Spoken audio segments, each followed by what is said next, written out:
Hey, good evening, everybody. It's your favorite educator, Dr. Danielle Martin, here for tonight's show of Education is Freedom. I'm your host, and this is a space where we discuss all things education. As you know, education takes place both inside and outside of the classroom.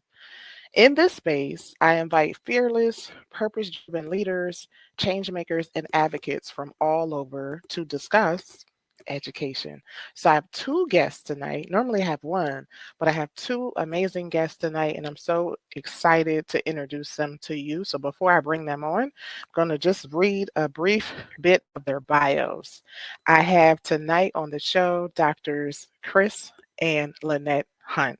So, Dr. Chris is Vice President and Dean for Equity and Inclusion at Moravian University of Pennsylvania, and instructor for Racial and Ethnic Inequality in the Department of Sociology and Anthropology. As a member of the President's Cabinet, he is responsible for providing leadership, guidance, and coordination of diversity, equity, and inclusion at the institution, including oversight of a key priority of the university strategic plan. So he regularly collaborates with students, faculty, staff, academic departments, administrative offices, and student organizations to embed DEI in all areas of the university. Dr. Lynette is currently the Dean of Counseling and Completion Services at Delaware County Community College in Pennsylvania and an adjunct faculty member at Moravian University. Previously, Lynette was the acting department head of the counseling department and associate professor, counselor at Community College of Philadelphia. Lynette is the founder and president of the Marian Lucas Kidney Foundation that she created in 2011. So I am very pleased and excited to welcome to the show Doctors Chris and Lynette Hunt. Thank Yay! you. I feel like I need an applause sign right here when I welcome people to the show. Welcome. You need the background sound drop with the Yeah. crowd. I feel like I need the I need one of those too. How are you both tonight? We are We're doing doing good. well. Thank you. Thank you Well, for having first me. of all, I have to shout out the shirts. So to the audience, if you see the shirts, because we're all about Black love here. So we are celebrating Black love, education, Black excellence, leadership, all of those things. So I love that. So, format of the show, guys, I will just ask you some brief questions. We're going to have a good conversation. The questions will surround love and leadership. Talk a little bit about what you do, and we'll go from there. How's that sound? Sounds good. Sounds great. All right. So I read a brief bit of your bios, but I'd like to highlight both of your educational journeys. And I want to just kind of capture, like, did you ever think that you would be here in this particular space, in the role that you're in now? So I'll begin. Definitely not for myself. I think when I started off in higher ed, when I started my college journey, I was actually pursuing sciences. And after a while, I just really struggled with chemistry and, C's and D's. I knew that was not going to allow me the opportunity to get into med school. So for there, I veered off, pursued social work. And then I was in my last semester in college, and my mentor at the time I was in that place of like, what am I going to do? I didn't really want to go back home. I wanted to still be on my own, trying to figure out like what was the next steps. And my mentor had recommended, why don't you pursue a master's degree in higher ed? I was like, you can do this for like a living, because I was already an RA and in student government, Black Student Union. And so from there, I applied to Shippensburg University for their program, and then just started my trajectory working in higher ed. So that wasn't my vision when I started off in college. my parents weren't pursuing like, yeah, you should work in higher ed. It was like, No one does that. yeah, and no one. Yeah. So that's really how I started my trajectory in higher ed. And I also think by me attending Bloomsburg University and being in the middle of nowhere where there was very few Black and brown professionals there, I saw the need of, more of us working in the field. I did not know that about you. So were you going to be a doctor? Yeah, that's what I wanted to do. I did all through high school and even in middle school. I did science prep programs. I was in a program through Temple University called Embark, Minority Access Research Careers Program. So I used to work in the summertime in the laboratories at Temple University. And then my first year in undergrad during the summer, I was living in Montreal, working at McGill University. So I had this whole trajectory as far as what that would look like my summers, great internship opportunities, but I could not pass chemistry to save my life. So my mom said, the third try, this is over. Let's time is money. So that's how I ended up changing my major study. Wow. Okay. And so, Dr. Chris, what about you? I went to college wanting to be I wanted to be a guidance counselor. My mom was a school teacher for over 3 decades. And so I was going to pursue education and be a guidance counselor. And after 3 years or so, sort of got a little, disillusioned, turned off by some of the different things in the education program. And meantime, I was also, like Lynette mentioned, I was an RA. I was, president of our Black Student Union. I did student government, wrote for the student newspaper, did all these things. And I discovered, kind of similar to what she said, that you could actually pursue that as a career. Mm-hmm. So I actually ended up finishing my undergraduate degree with a theater degree. Only because I had taken some credits in that discipline, in that program. And so when I stopped the education major, I had all these theater credits. I was like, well, I'll just finish with that and then go to Westchester for my master's degree. So that's what I did. Okay. And then, entry level student affairs. Did I see myself being a vice president? I think once I wanted to pursue the doctoral degree, I was thinking, I'm going to get the degree, and that will position me for, the opportunity that God sees for me. So. Okay. But what I am hearing, though, in your responses is though, even though you guys didn't think that this would be, your track, I'm still hearing leadership, president of Black Student Union, just opportunities. That's amazing. I didn't know that about you two. Okay. So you both have critical roles at your respective college and university. How important is it for students, particularly students of color, to see you, a person of color, in a leadership role?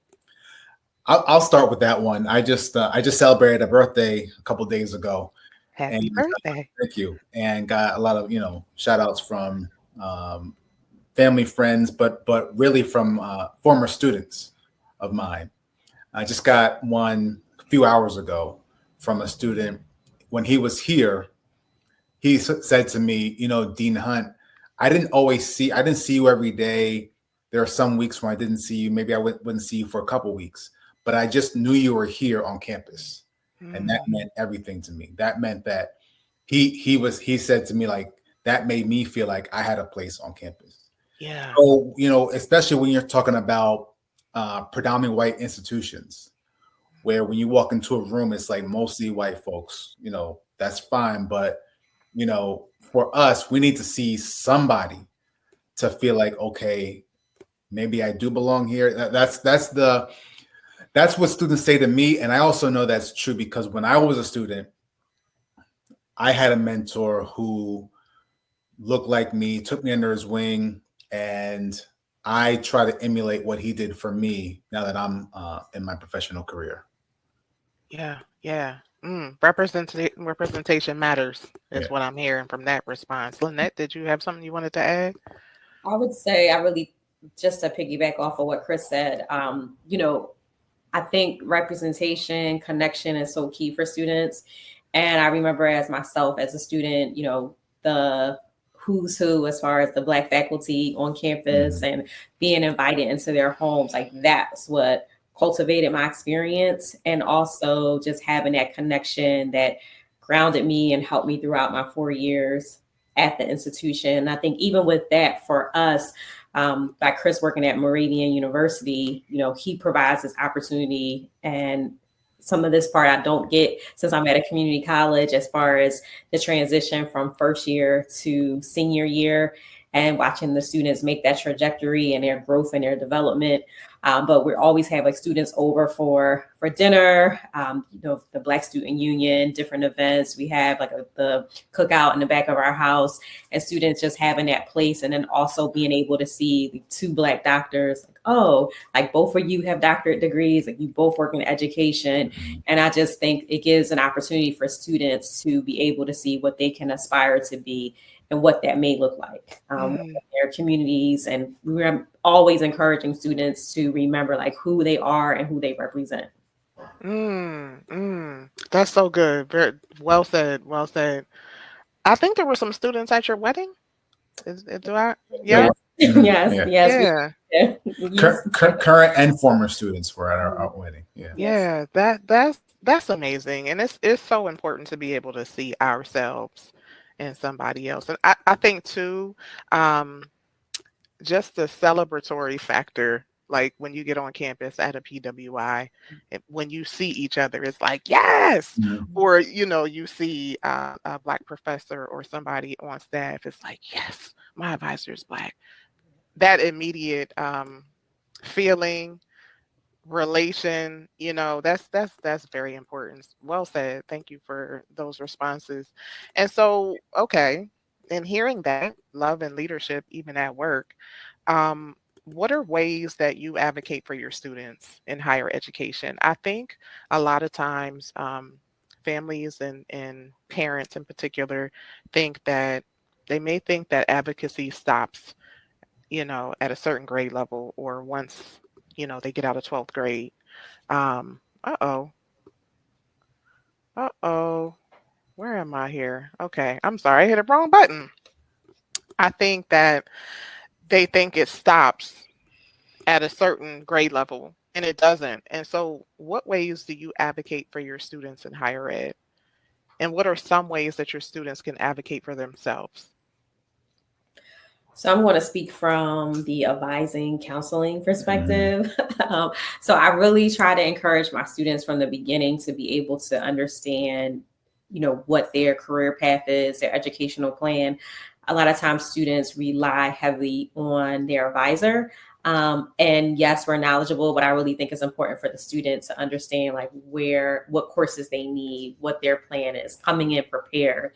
And also with that, just developing, maybe asking for help. I think a lot of times students don't ask for those resources, or they may assume because K through 12, those resources were always given to them. Mhm. And so it's more being proactive and seeking out and asking those questions and follow through, and not just, oh, I sent one email, being consistent and persistent all in one. And I think that students struggle with that, and not even from, just follow through is really important for students. And then also the parents supporting them behind the scenes, not necessarily being the helicopter parent, but also like being involved, but allowing, I think by the time that someone's like son or daughter arrives at college, they're in a place where they know how to ask questions. And I know that's hard in this generation, being, sometimes scared to ask questions, Mhm. and how to write emails appropriate, how to Right. express emails and not the language that you may speak in a text message. So those are really key Mhm. as far as for students. I would say just advocating for themselves, documenting, conversations that you have with your advisor or your professor? Was that in email? Get that in writing, because sometimes, we're humans, we make mistakes. And so in passing, you might say, Dr. Martin, can I have an extension next Friday? And you might have forgot.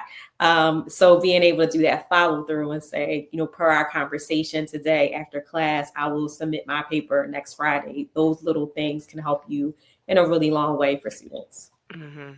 I love that. I love consistency. I love the follow up. I'm trying to teach mine that now.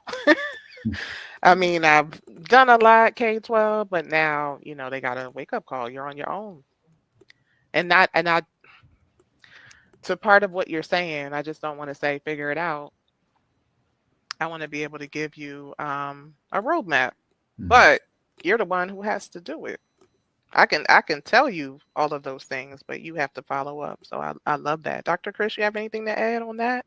Yeah, I'll start from where Lynette ended with helping students advocate for themselves. And similar to what she mentioned, in many different regards, students may not think it's okay to ask a question. There may be a perception. They may think that they're asking a question is perceived as a weakness. And so I'm often counseling students and advising them not only to ask the question, but sometimes I'll help them figure out how to ask the question. And so that might look like a student coming into my office who's having a hard time with a professor or a class. Find out who the professor is, and then I will help them come up with a plan for how they can get the support they need from the professor. That might look like an email. It might look like a meeting with the professor, but that the student is having.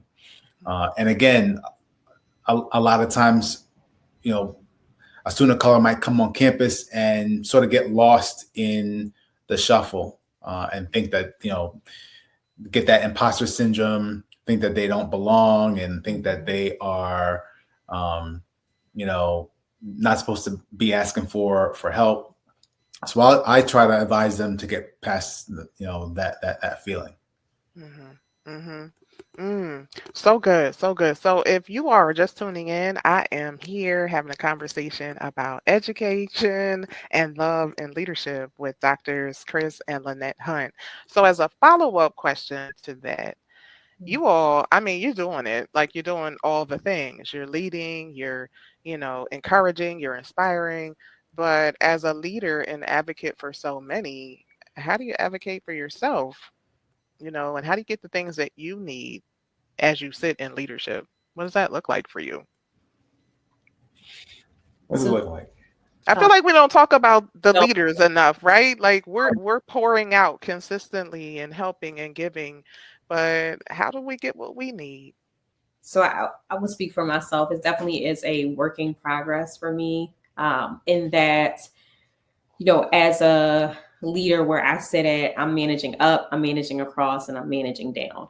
And so therefore, in managing a team, sometimes it could be mentally, emotionally, physically exhausting, especially when you spend your days just putting out fires all day, yet alone being able to respond to emails and phone calls. And then also taking care of home life and all those other things. So that mental fatigue is real. And so trying to figure out like what fills my cup up, whether it's surrounding myself around individuals that are encouraging and, and that can empower me and we can empower each other. But for us, I think what's the great thing is in that we both work in higher ed. So therefore, when I come home, I'm able to vent and he understands my role. And so therefore he gets it, which is a little different for me. Like, I never thought I would marry someone that we worked in the same field. I was like, I don't want to hear about that all day. So therefore, but at the same time, like, we balance each other out. And I think it's good that, we take time to be able to share our experiences, but also not to allow it to dominate like what we do.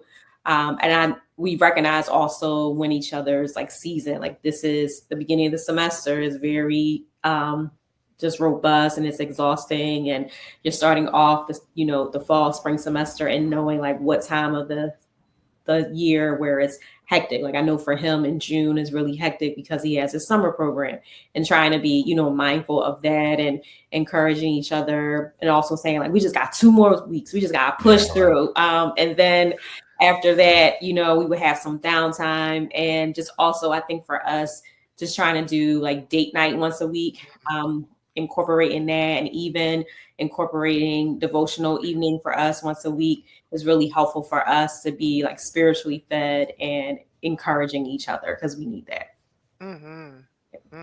Dr. Chris, what would you say? You know my busy times of year? I do. Yes. That's good. I know yours. I know I don't see you sometimes on like certain Saturdays. Yeah. Saturday registration. I love this though, but I love how you're able to balance. I love how you're able to lead in your respective areas, but still you're able to balance, complement, and have that consideration for each other, which I feel that's so important. It's probably refreshing to you guys, after coming home from whatever you're working on, project meetings with the president, students all day. That's probably refreshing. Yeah. It is. Yeah. Because everyone can get your journey and your story, and all the logistics and the nuances and the politics, and some things it's all the red tape. And in higher ed, it's so many like layers to it, where it's just run differently, in the sense of that you're frustrated. You can be easily frustrated at times. And so in some sectors, you're like, well, you would have been fired, or this could happen, or that could happen. And it's like, no. So, there's like pros and cons to it. And I think that we can totally relate with each other, and just always empowering each other. I think hearing each other's like stories, or I'm able to give him, the oddest time, like, oh, you should do this type of program, or you should include your parents for your summer program this way. I'm like, and I'll say, our running joke is, I'll send you my invoice. So ideas are like, I'll send you my invoice for consulting purposes. But I think sometimes, not being, when I struggle sometimes in leading my staff, he can give me ideas and I can give him ideas as well. Because sometimes when you're in it, you just can't see anything else. And someone else that's removed from the situation can say, well, have you thought about this, like with this different set of eyes and this perspective? And the way that she offers the feedback, the suggestion, it just like rolls off her tongue, and she understands the dynamic, because I would have, been sharing a couple things here and there. But she's not like deep in it, but she gets it. Lynette's a quick study. I mean, as you know, she gets attention, and she'll just like, oh, you should just blah, blah, blah, blah. And I'll be like, I've been sitting with this for 3 months. And I just gave her a couple tidbits, and, she halfway answered the whole problem. So that back and forth that we have in terms of like leadership and love, we're able to, again, balance each other out. I'm here for this. I hope y'all out there taking notes, because wow. So one of my, first of all, let me say this before I get the scripture that just came to my brain. I can't remember where in the Bible it is, but I just thought of iron sharpens iron. And that's what I feel like, you guys are doing with each other. Wow. I love that you said that you have devotional time together, which helps you function. So with that, as a follow-up question, tonight's show, part of the title is Love and Leadership. And so you've mentioned God, you've mentioned devotional time. So how has God prepared you to lead at work and at home? And what has having faith taught you? I mean to get all deep, but yeah. Come on, Lord. By the numbers, I mean, by the statistics, by the numbers, I'm not supposed to be here. with a terminal degree that you can call me Dr. Hunt, black male, middle aged, you know, leading a university. I'm not supposed to be here. That's just the favor of God. Mm. You know, so and when you even if you try to deny that, God will remind you. Um, and so faith for me has been everything. Um, and I actually consider what I do part of my ministry. Mhm. It's not, I don't think about it as a job. I don't think about it as necessarily a career. It is a career, but I think about it deeper than that. I think about it as a lifestyle and as a ministry. Because everyone won't be in the pulpit and everyone don't need to be in the pulpit, Amen. but this is my service to Christ. He's placed me here. He's placed us here in these roles. And to the point you asked before about, visibility and representation, that is a big part of, the ministry that we have. So faith has been, the other part about the faith walk is that, we appreciate the accolades and everything that you are, the appreciation that you're giving to us for where we're at. But as you know, Dr. Danny, because you are a terminal degree too, Mhm. it's not all about the top of the hill. Mhm. It's about the climb, it's about the valleys. Mhm. And so it's the faith that has sustained me and has sustained us, because um, there are plenty of lows in the journey. Mhm. Mhm. Ooh. Yeah. Okay. You want to add anything to that, Dr. Lynette? What you think? So I think for me, remembering that faith is everything in the sense of like I wouldn't be where I am today without God, and then also with those who just helped me to get to this place. So I'm always mindful of just honoring, the individuals that really played a part. And so for me, it's, every semester I'm always like praying, asking God like to help me through this semester, praying for my team, my students.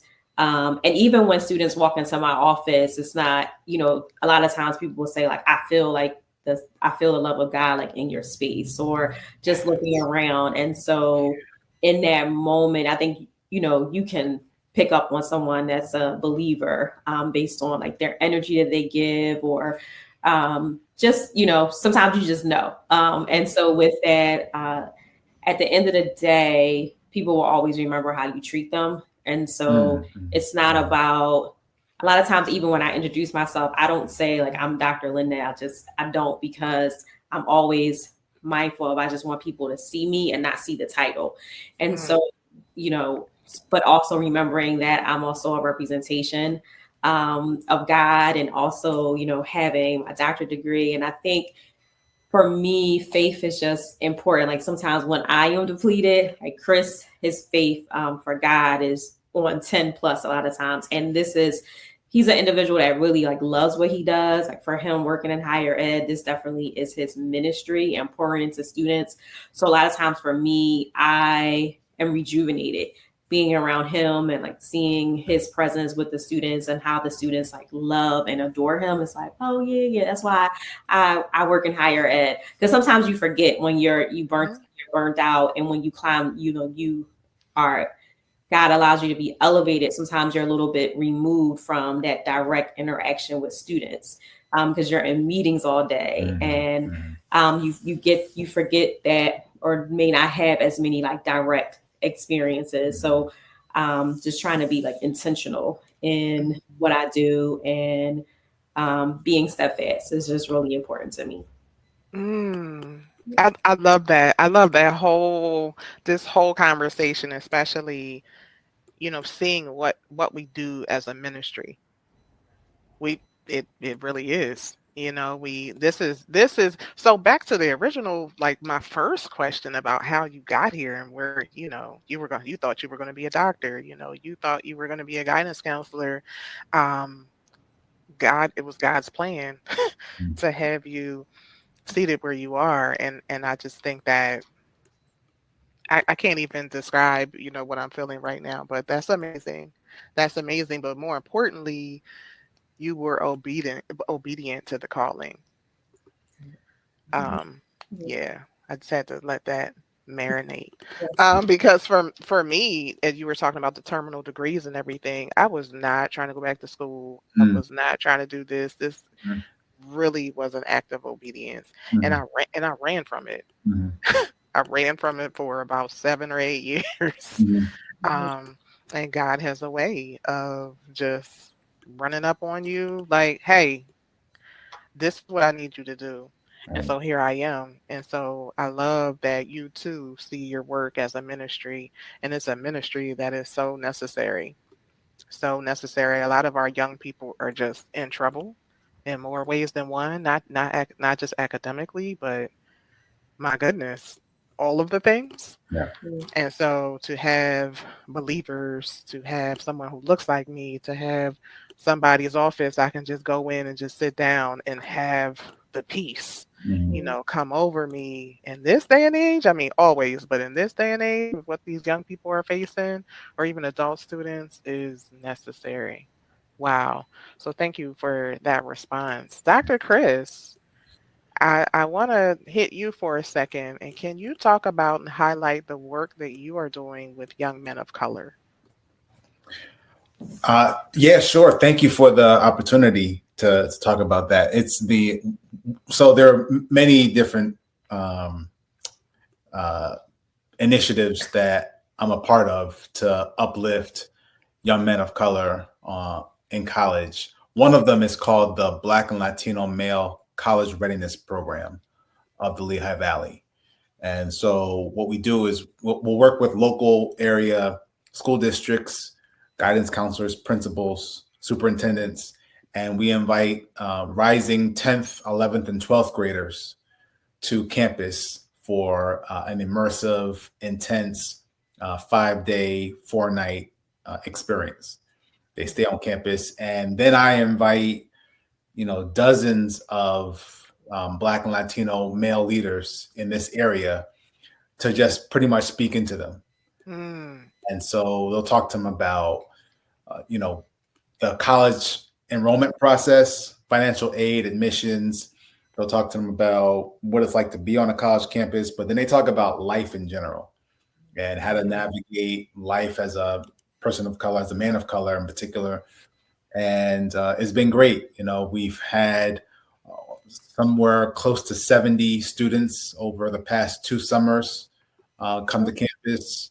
We are, it's a generous grant that we get from some local corporations, and we're proud of the work. I have a Mhm. great staff that helps me, with the details of it. I'm the founder of it, but then I have one of my former students, young black male. He's a former student of mine, and he now works here professionally. Okay. So I pulled him aside one time and I said, I'm thinking about doing this program. What do you think? If I do it, would you be willing to coordinate it? And he was in. And so we're looking into our third year this summer. That's amazing. Congratulations on that. I saw that and I just thought that was phenomenal. We need more of that. And so if I could just encourage you, keep doing what you do. Thank you. And I love, how your students are coming back to take part in that. That is amazing. Again, with the representation, right? But again, for you, that's your ministry and you're paying it forward. I feel like, somebody did it for you, so here you are doing it for others. Right. Yeah. The I was interviewed for the program. We did a video of it, and one of the things I said is we want to start the program to show models of excellence, Mm, so that the young men could, they can see a Black or Latino attorney, physician, college administrator, law enforcement, government official. Like we have all that come to our program, faith leaders, corporate leaders. And so on the other side of the program, we'll have the young men give us feedback about what they learned, what their experiences were. And, I'll hear things like, I want to pursue medicine. I want to, go into real estate. I want to be an entrepreneur. We have one session called A Conversation with an Attorney, an Entrepreneur, and an Engineer. Okay. And these are all Black professional men on a panel that I moderate. And I think they draw inspiration from that. So we're proud of the program. We're going to continue it. Oh my. I love to hear it. Love to hear it. Because, right now specifically our young men of color are hearing everything that they're not, Right. and everything that they're not going to be. Mm-hmm. And so I love that you have laid the foundation for that. And I pray that it continues long, after, your tenure or whatever. That's your legacy. Thank you. Yeah. Yep. Can I tell you where it came from? Absolutely. Come on. Tell us all the things. So my dissertation was called When Millennials Meet Baby Boomers, multiple case study on the experiences of Black male college students. Mm-hmm. So I had a chance to work with college graduates who attended PWIs and graduated in the 60s and 70s. Okay. And then I went back to those same two institutions to work with men who graduated in the 2010s. And when I was writing my dissertation, Obama was president. Everyone was like, oh, we've come so far. Racism isn't such a problem anymore. We've gotten a lot better. I wanted to see if that idea was true for the everyday lives of Black young men on college campuses. And so my youngest participant and my oldest participant, there was 57 years difference between them. Wow. And when you think about 57 years, you think about the advances in medicine, transportation, communication, all these things that we've evolved in. But in the everyday life, in the classroom for Black male students, I was hearing the same thing, alienated, isolated, the imposter syndrome stuff came up. And so, but if they had some previous experience being familiar with how to navigate a college campus, had some sort of support network, they did, the culture shock was much less. And so based on those findings in my study, many years later, we came up with this idea to do this program. I love that. Yeah. I love that. Necessary. It was necessary then, and is necessary now, and it's going to continue to be a thing because that's what we need. That's what our young men need. So you know what? I don't know if anybody else has told you, but thank you. Thank you for that. Because what you're doing, these young men are going to go out and do great things because they have been exposed, exposure and awareness. And they now know that these things are possible for them. Right. Yeah. And can I add that this program is free. So it's a week-long program. And it's only been it's going into this third year of its inception, and what has been done in 2 years, you would think the program has been in existence for 10 years. So like year number 2, the students receive suits, tie, shirt, headshot pictures, and Chris had the opportunity to present this past December at NASPA for with the DEI component. Yeah, it's a national conference in DC. And so some of the participants that sat in on his presentation, they thought like the program had been in existence for several years. And so I know that. Yes. So therefore, she was in the audience. I was in the audience. I'm always in the background. And this is why she's your wife. Yes. Yeah. So I know that when God had birthed this vision in him, like in 2022, he literally had like maybe like 90 days to pull this all together, and he did. And so just seeing, the tenacity that he had and the foresight of, I'm gonna make this program happen, and just seeing where it is now and it's going into year 3, I'm just really excited. And the number of students that have been applying last summer, they ended up having a part 2 because they couldn't Right. accommodate the number of requests. Okay, I was just going to ask, do you have a cap on it? Do you only take a certain amount of students? Yeah, it's we're working through those logistics now because as the profile of the program increases, we get more applications. Mm-hmm. So we have a roundabout number that we were working with, somewhere around 50. Okay. But I don't want to say that the challenge is I don't want to say, like, we don't want to say no, right? Right. Of Right. space. Right. We just try to do everything we can to accommodate as many as we can. Mm-hmm. Mm-hmm. So you could possibly end up having like 3 or 4 sessions over the summer. I mean, it'd be possible, sure, but what's there's also a bandwidth question about, like, there's also another. I also have to do this other job, so I will say this: I am blessed because I have a lot of support from, like, my colleagues, my my supervisor, the president, like the board. I'm very well situated to be able to facilitate the program. I support from our local, our church, Greater Shiloh Church in Easton. Like, they are very supportive of the program. They participate. If I had to make some changes, they will be willing to, Yeah. some of it. So we have a lot of the idea was, I understood the young men need this sort of mentorship and guidance. And then God has placed me in a position to have a pretty expansive network of men who are doing great things. Mm-hmm. How do we kind of bring it together and ask a generous partner to pay for it? And maybe that generous partner is watching and or listening right now. But what I will say to that is God will continue to provide. Mhm. He's done it, he's Yeah. done it this far. He's not going to stop now, Right. Again, this is your ministry, he's going to continue to bless your ministry. That is amazing. And I did want to make sure that I saw that and I was like, oh my God, look at Christ out here. But I wanted our audience members to, one, know about it and just hear about all the amazing things that are available to our young men in your particular area. So there's just a couple high schools that you work with in your area.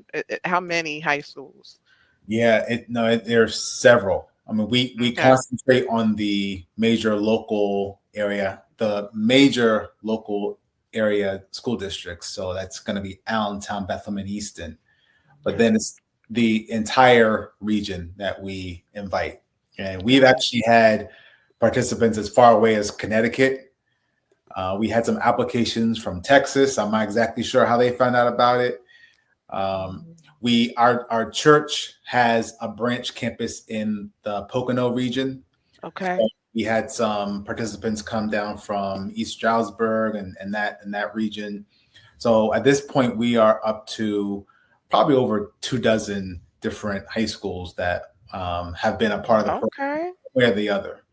So it's not just limited to. There are folks who can, if you hear about it, come on in. Yeah. Yes. I love it. Yeah. I love it. I love it. Okay, so Dr. Lynette, outside of your professional role in leadership, you're also a leader and advocate in the community.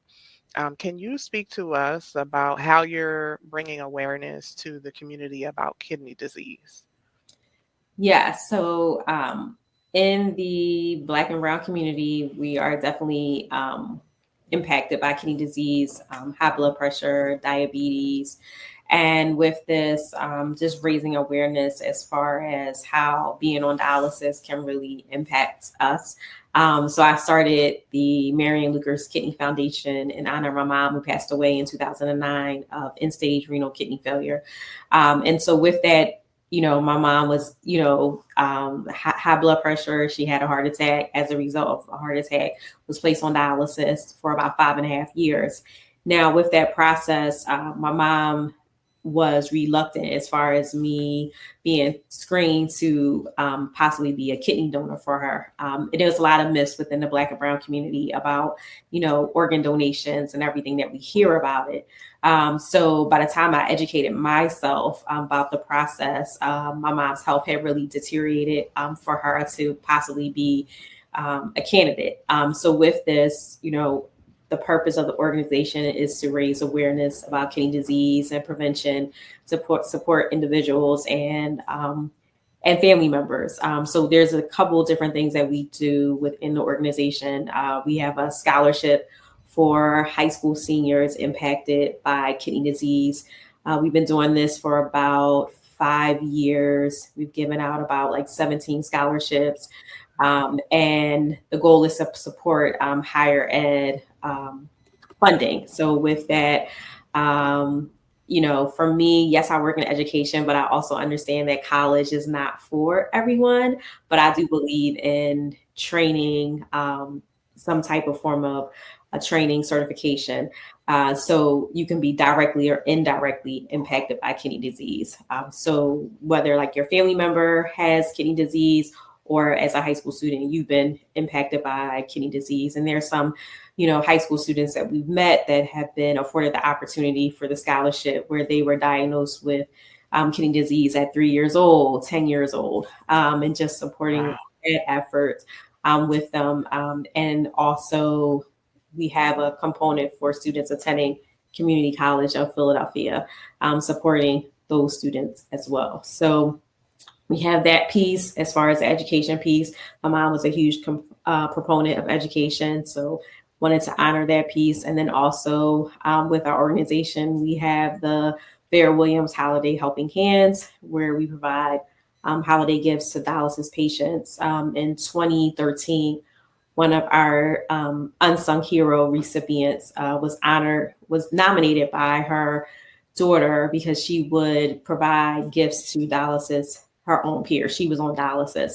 And we honored her at a benefit dinner, and literally about a week, 2 weeks later, she passed away. So we started the Vera Williams, her name was Miss Vera.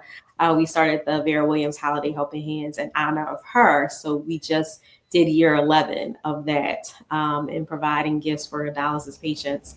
And it's typically in the Philadelphia surrounding area that we provide our services for. But just wanting to take the opportunity to, educate ourselves, the importance in the Black community to just in general, health is wealth. And then also a lot of times we don't take care of ourselves just as being caregivers, life be life in, as they say. And, being mindful of us, during our physical exams, just, being in tune with our bodies is really important. So raising that awareness. And then also for me, it was just honoring my mom and also like managing that grief process for myself. Wow. So this is not just personal for you. This is also God work. This is also a ministry. Yes. Wow. Wow. I had let that marinate a little bit. That's beautiful. That is absolutely beautiful. And so for your scholarship, is that coming up? Is that something So students should look the for? scholarship will be available beginning in February. If you go on our website, mlkidney.org, you can apply for the scholarship. The deadline will be June 1st. So you can apply for that scholarship. And we would love to, and you have to talk about your story of how you've been impacted by kidney disease. Okay. Okay. Wow. That's amazing. Y'all are just everything. Wow. Okay. All right. So let me switch gears here a little bit and ask, what would you say to the parent, the student, the caregiver, um, anybody else who was out here watching and or listening to this show tonight? How would you encourage them? How would you encourage somebody? Because you just said life be life, and it does. And so, how would you encourage somebody? Well, I always go back to the original question, like, what is your why? And I think that if you don't know your why, then you will never have purpose of why you're doing what you're doing. So, regardless of whatever your setbacks may be, um, going back to your why will allow you to push through. So, for some, it may be their children, it may be, their family members, it may be. This is a goal of mine, is providing, opportunity to have a seat at the table. I think just like what is your why and your purpose. Because I think a lot of times I've had conversations with students. I think there's a difference between saying I went to college versus I graduated from college. So there's a lot of us where, we started, but did we finish? And then also just having that conversation, is this for you? And what do you really want? Because everyone's trajectory looks different. And also your pace is not everybody else's. So I think we constantly compare ourselves to others, and especially what we see on social media. And so just going back like to your why, that you're not going to move as fast as others, and that just be true to yourself. And if you have to readjust, then you readjust. And I think that's sometimes hard, and just being honest with like who you are and where you're at in life is really important. Okay. Yeah. Dr. Chris? Lynette always tees me up very well because I'm going to once again pick up on something that she mentioned. It took me 6 years to earn my. So I told you about my undergraduate trajectory. I didn't tell you that I changed my major. I transferred. I took a semester off and I went part-time. I did everything you could do to slow down your graduation. It took me 6 years to finish my undergraduate degree. Okay. Because I thought I had a plan, but I didn't really have a plan. So I went into college sort of I don't want to say lost, but I didn't follow a precise plan, and that's okay. I mean, I persevered, I made it through, and that's fine. But if I were advising and counseling, encouraging a student, a parent, anybody, I would say to have a plan, have a written out plan for if you're going to be in college for how you're going to finish it. That plan should include, your coursework, but also having a really tight understanding about the finances, because we see a lot of students who are capable of finishing their 4-year degree, but they stop out because of the finances. They weren't real with themselves about what they could afford. They got in too deep with finances. You might need to go to community for a couple of years, right? And then go There's to nothing wrong with community that's college. right. And then move on to a 4-year or not. That might be what you need for the career you're going to pursue, but really about planning. That's the first thing I would say. And then the second thing I would say, I'm going to, again, sort of piggyback off of something Lynette mentioned before, is being in tune with like your body, but your mind, body, and your soul. So that overall wellness piece, because for us, we put our heads down and we just go, right? And we don't think about like checking in with ourselves. I mean, we're getting better at that now, but just as a people, that's not how we were. We didn't do that. Right. There was no room or no time for that. So just being in tune with your body, but your emotional well-being, your spiritual well-being as well, is so key. For us, what sustains us is really our faith, our mutual faith, and we're able to uplift each other. When we're not quite right. So what I'm hearing too, and what both of you said, is I'm thinking of two words. One, accountability. You guys kind of hold each other accountable and encourage each other and inspire. And so for you listeners, make sure you have a solid village, and supporters who can support, encourage, inspire, hold you up, hold you accountable. And then the other thing I'm hearing as I'm listening to you is grace. Yeah. Um, Offer yourself the same grace that you would offer somebody else, because you're talking about mind, body, and spirit. Sometimes we're just so hard on. For me, I was my own worst Mhm. critic, enemy, just going hard on myself. It's Right. like, geez, back up off yourself a little bit. Offer the same grace to yourself that you would offer somebody else. Yeah, that is so good. Mr. and Mrs. Doctors Hunt. Yeah. Listen, thank you so very much for your time and the conversation tonight. I just want to say personally to the both of you, I have watched this love flourish and develop and now thrive. Um, God is amazing. I think you both are amazing. I appreciate your love and your friendship. And I'm so glad that you were able to come here and join me tonight for this incredible conversation. So I loved having you here. To you all out there, thank you all so much for joining us here on Education is Freedom. I hope that you've been both inspired and empowered by our conversation this evening. This show airs the second and the fourth Tuesday of every month at 7 p.m. So I'm inviting you to remain connected by following the She Is Still Dope network on all social media platforms. And until next time, keep shining and never stop learning. So we'll see you next time.